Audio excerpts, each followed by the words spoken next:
ఉమ్మడి ఆదిలాబాద్ జిల్లాలో అకాల వర్షాలు అన్నదాతలను నిలువుగా ముంచెత్తుతున్నాయి. రాత్రి ఆదిలాబాద్, నిర్మల్ జిల్లాలో కురిసిన భారీ వర్షానికి కల్లాలు, కొనుగోళ్లు కేంద్రాలు, మార్కెట్ యార్డుల్లో ఆరబోసిన జొన్న, మొక్కజొన్న, వరి పంటలు తడిసి ముద్దయ్యాయి.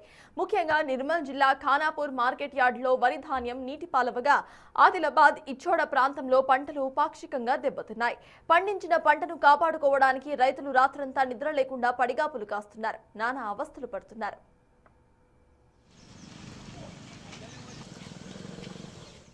ఈ నేపథ్యంలో ఆదిలాబాద్ జిల్లా కలెక్టర్ రాజర్షి తాంసీ సబ్ మార్కెట్ యార్డ్ను ఆకస్మికంగా తనిఖీ చేశారు.